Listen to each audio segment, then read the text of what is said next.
in.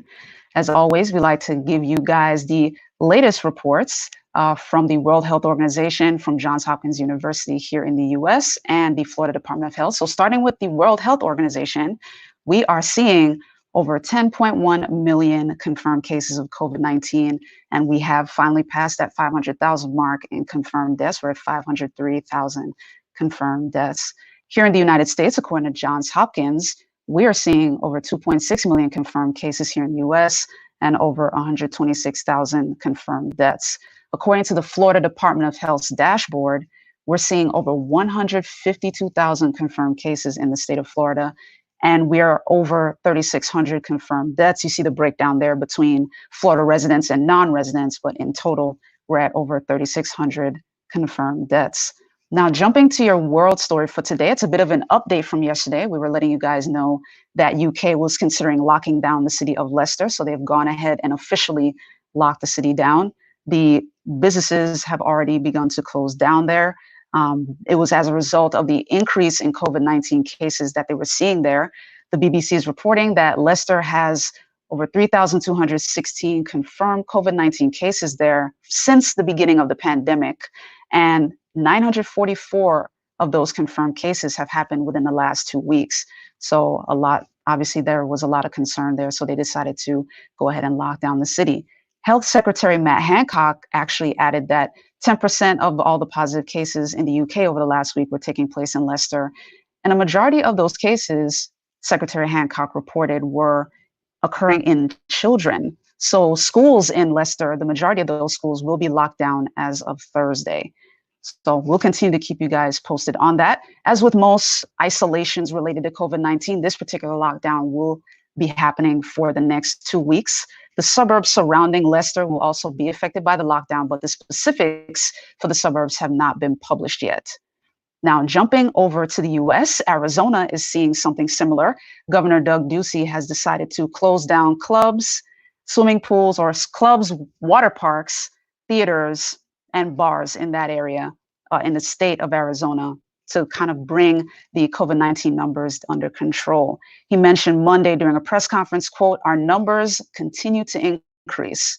In Arizona, they are going in the wrong direction, and we're going to take some additional action today to contain this virus and get back on track."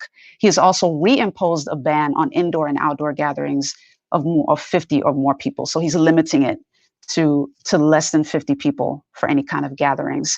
He has also chosen to delay school openings until August 17th, because of course he wants to get the numbers under control. This particular re-lockdown, if you will, is for 30 days. And he mentioned that reopening on July 29th is, quote, aspirational. He mentioned that, hey, depending on if the COVID-19 cases don't decline by a significant margin, he could extend that particular lockdown. Now, jumping to here in Florida, the Seminole County has finally joined several of the other counties who are mandating masks. The announcement was made on Monday. So masks and facial coverings will be required at all places of assembly, businesses, and other places that are open to the public. This particular mandate will actually go into place tomorrow. It'll go into effect tomorrow, which is Wednesday. So far, Seminole County has reported 2,506 total positive cases of COVID-19 since the start of the pandemic. And as of Monday, 1,886 active cases have been reported and 92 current hospitalizations. So that was a lot for COVID-19 updates. We're going to take a quick commercial break and come back with some non-COVID-19 news for you guys. We'll be right back. It takes experience to know the difference in property values. For example, this business is not the same as this business. And this house is definitely not the same as this house. And this, well, this is definitely not the same as this. And that's why it's important to have someone who understands true property appraisals to help our community grow, while making sure everyone pays their fair share. Because experience matters. Re-elect Rick Singh for Orange County Property Appraiser. Welcome back, guys. Thanks for continuing to stick with us. Some big U.S. news, particularly coming out of New York City. Mayor Bill de Blasio has announced that he will move to cut the NYPD annual budget by $1 billion. Now, the current annual budget is $6 billion, so they'll still have $5 billion left to do what they'll be doing. But what he has decided to do is redirect the $1 billion to other programs. He said it will be shifted to programs impacting young people and, quote, communities in a way that would help address a lot of the underlying issues that we know are the cause of so many problems in our society. Of course, this quote is coming from his press conference that he did on Monday to announce the redirection of the $1 billion. Now, what the funding shift will also include is that, he'll be redirecting it to move officers that were guarding the schools to the Department of Education. So they're called school safety agents, and those safety agents will be moved to the Department of Education, and he'll be canceling a July class of about 1,100 new recruits that were gonna go into action there. And of course, this is coming as a result of the various protests happening across the country that were calling to, quote, defund the police. That was the catchphrase, but of course, to redirect funding to programs that perhaps could be more of a preventive thing. So they wanted to make sure to put it towards other social services. And Mayor de Blasio is not alone. Mayors in San Francisco and Los Angeles have pledged to cut police budgets, while city councils in places like Washington, D.C. have passed a slate of reform measures to enhance law enforcement oversight as well. And of course, this is coming on the heels of the death of George Floyd. So we'll continue to keep you guys posted because this is a pretty big story. And on that note, that brings us to our audience question. What are your thoughts on that kind of budgetary cut? Do you think that was too much? Do you think that it'll be helpful? Do you think it won't make a difference? Give us your thoughts. Give us your thoughts below. Let us know what you think on any side of the argument. We would love to hear from you guys on that. Now, jumping back down to Florida, Amazon is bringing another warehouse to Tampa, this time in the Terrace area. Originally, they had built a warehouse in that area on south of I-4 between Tampa and Brandon. It was an Amazon fresh fulfillment center that was back in December. They started operating that. This one it's a $26.4 million deal. They just signed it to purchase just over 82 acres of land near the intersection of Harney Road and Temple Terrace Highway. The sale closed on June 19th. So at the start of the month, the Temple Terrace City Council approved the construction of a 633,000 square foot warehouse on the same plot of land. So, and the majority of the building will be 90 feet tall. So, hey, another fulfillment center for Amazon in the state of Florida. So I'm sure Governor DeSantis is happy. More business is coming to the state of Florida. So speaking of business, we're going to take a quick commercial break and come back with your business news. So make sure you answer the question, the audience question. We'll love to go over your answers, but we'll be right back. At Duke Energy, we deliver electricity and so much more, like free home energy assessments, rebates for energy-saving improvements, payment options to help you better manage your budget, and even bill credits for helping the community use less energy. So no matter what you're doing, we can help you make better energy choices every day. It's just another way we bring power to your life. How much can you save? All right, guys, welcome back. Thanks for tuning in. In our business news, AMC Theaters will delay its reopening due to coronavirus postponed blockbusters. You guys heard us talk about this probably as we headed into the weekend.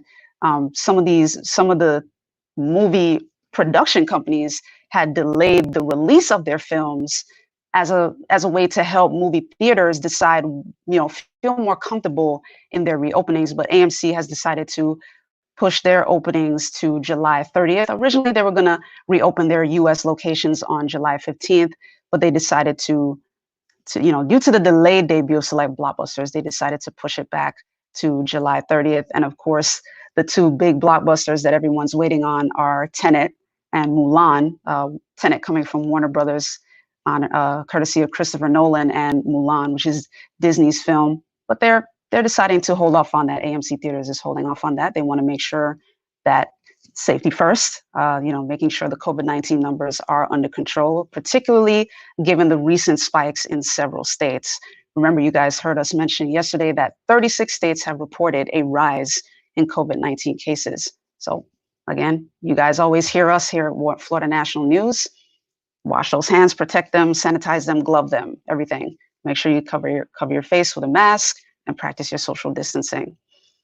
All right, jumping over to your sports news. This is also COVID-19 related, but the PGA Tour is actually changing its policy in terms of when people arrive into their respective cities to play the competitions. Originally, players would get tested, staff would get tested, and still be able to enter the premises where the competition would take place while awaiting for the test results. However, they're now shifting the policy to kind of bubble everyone. So anyone who is waiting for test results will not be allowed to enter the premises until they get the results of those tests, because there have been 7 withdrawals related to coronavirus at this week's Travelers Championship. So that's pretty big, so the PGA Tour made that announcement on Saturday, implementing that new policy. So anyone that is playing on the property, they'll have to isolate a little bit until they get the results back. And of course, next week, they have the Rocket Mortgage Classic at Detroit Golf Club. So anybody that's going to be inside that bubble, make sure you get your tests, but wait off the premises until you get your results. That's basically the gist of that. Now, we're going to take a final quick commercial break, and then we're going to bring in our lovely Jamesia Stoudemire out of Los Angeles with your Entertainment 4 for 4. So stay tuned. At Taco John's, you can expect one thing, so good. As in quality ingredients, used in tacos and burritos made just for you. Every single bite. So good. Expect nothing less at Taco John's. All right, guys. As always, it is a pleasure to introduce the beautiful Jamesia Stoudemire out of Los Angeles for the Entertainment 4 for 4. So, Jamesia, how is it going? It's going good. How are you guys doing out there in Florida? Doing great. Always good to see you. All right. Thank you. All right, guys. It's Jamesia Stoudemire, and it's time for your Entertainment 4 for 4 for June 29th. And we're going to get it started off today with the BET Awards 2020. The BET Awards were set the bar this past Sunday with their award show for the first virtual award show during COVID-19. In this picture here, you see Beyonce, Michelle Williams, as well as Lil Wayne giving his momentous tribute to Kobe Bryant. Beyonce did actually won the Humanitarian Award, and that was presented to her by Michelle. So that's what you're seeing in these photos here. But to go on with the interesting way that BET was able to keep the culture alive. And this is the only award show that has happened this year. So they definitely have set the bar. Now, for those that saw the BET Awards, it was in a similar fashion. It took place with Amanda Seales hosting the show from a green screen at her house. And then we had all the artists from their different locations. Everything was pre-recorded, as well as the performances. But what many found to be great was creativity. Here with Alicia Keys in downtown Los Angeles, you have Rowdy Rich, who also was a winner for the BET Hip Hop Awards, showcasing his Black Lives Matter, and Wayne Brady showcasing us his Little Richard, tribute to the late great Little Richard. But each one of these performances was cool because it was done individually. So they were able to be more creative than they ever have been. And, in more years, many award shows take place in a 100-foot square. So BET was able to go above and beyond, giving each one of these performances a slight budget to be able to use their creativity to reach the masses. And of course, with right now, the storm of George Floyd's death and just the activism that, trying to change our lives as African Americans, you can definitely see that through a lot of the performances from Rowdy Rich, like we saw there, DaBaby, who definitely had a breakout performance showcasing a police officer being on his neck, similar to George Floyd passing away.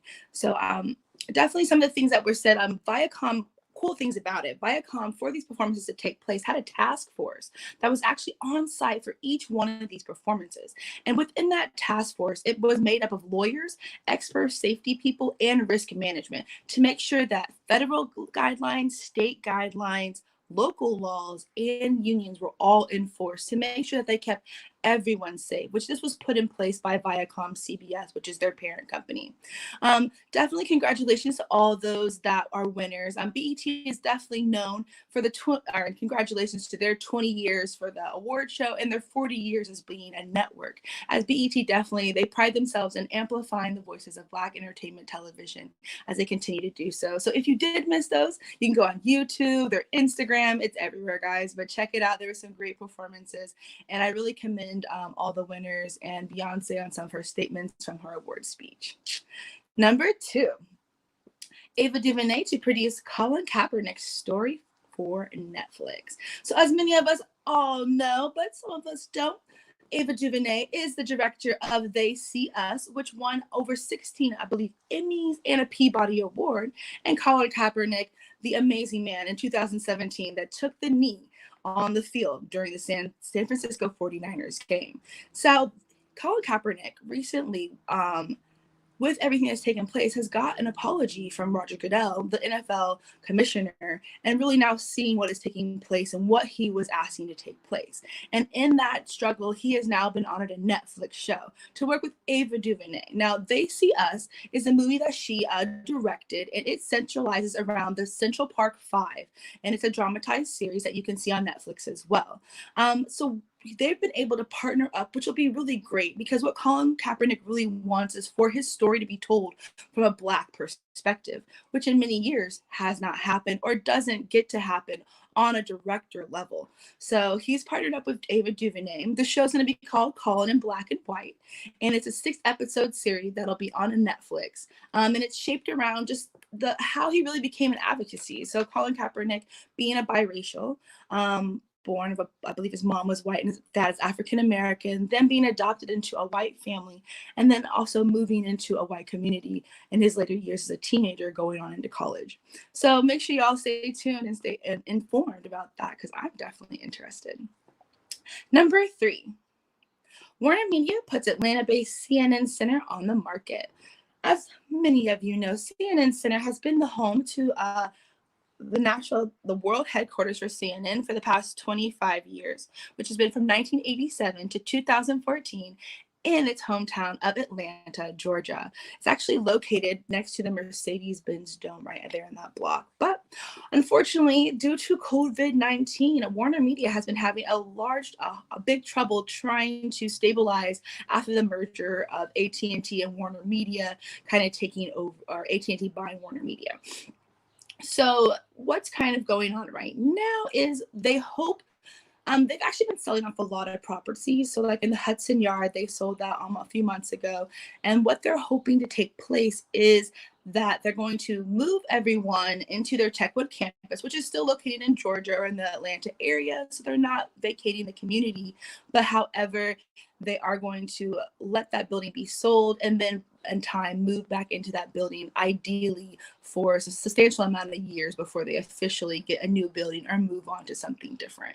So in the state, the employees again are moving to Techwood. And one other note, majority of, since CNN was that headquarters, the majority of them left in 2014. So right now that facility really only houses a lot of technical facilities, CNN International and HNL. So it's not as a big overhaul as it may seem, but it definitely is a big landmark for Atlanta. So I'm interested to see how they could utilize that building. It is an entertainment building as well. So there are things that can go in there, but let's see how the community, renovates that new space. All right, and number 4 for the day. Jennifer Hudson and Mary J. Blige shine in the new Respect trailer. So this past Sunday as well, if some of you are watching the BET Awards, you got a chance to see the trailer on there. But Jennifer Hudson and Mary J. Blige, MGM debuted the trailer through BET Awards after their performance.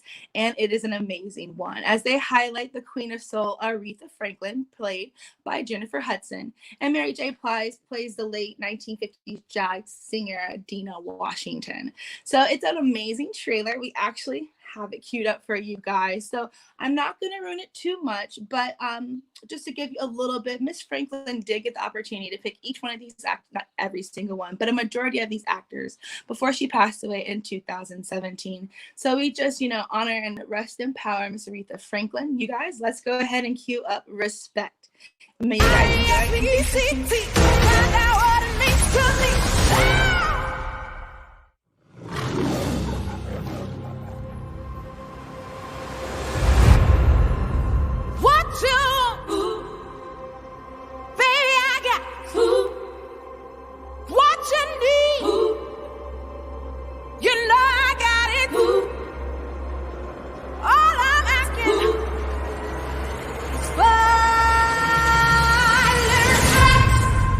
How many albums have you had?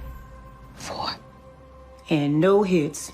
Honey, find the songs that move you. Until you do that, you ain't going nowhere. R-E-S-P-E-C-T. Find out what it means to me. R-E-S-P-E-C-T. Take care, T-C-D. Aretha, you do talk, don't you? Not just sing? I like you to call me Miss Franklin.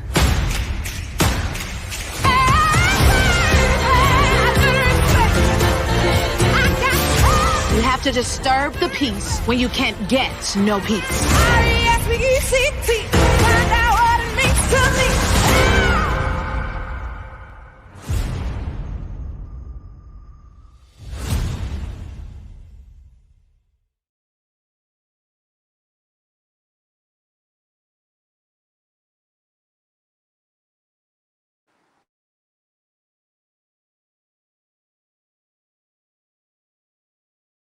Of October, so let's keep our fingers crossed that we'll get that amazing movie. Again, this is Jamesia Stoudemire, or actually you can call me Miss Stoudemire. Follow me on at THE_ENT_MOGUL. Back to you, Melissa. Thanks, guys. Thanks so much, Jamesia. Appreciate you. Take care out there in Los Angeles. And guys, thank you so much for tuning in to the evening news rundown. I keep saying that. Every time we wrap up with entertainment, I do that. But thank you guys for tuning in to the evening news rundown for your Tuesday, June 30th. Hopefully you have a great rest of your Tuesday. If you haven't already, be sure to like us on Facebook. You'll find us there at Florida National News, at FNN News Live, at FNN News TV. You can subscribe to us on YouTube. You'll find us there at Florida National News and click the bell to get all notifications. And be sure to follow us on Instagram. We're over there as well. You'll find us at Florida National News over there as well. And if you're a small to medium-sized business, we're still promoting open spots for those who have been affected by COVID-19 and still need a platform by which to promote their business. So if you guys want to learn more about that, be sure to email Jennifer.Rosario@FloridaNationalNews.com if you're interested in doing that for your small business. But thank you guys for tuning in. I will be back tomorrow afternoon with your evening news rundown. And of course, Casey will be back with the FNN Sports Take at 8 p.m. on Wednesday night. In the meantime, have a great rest of your evening. Take care.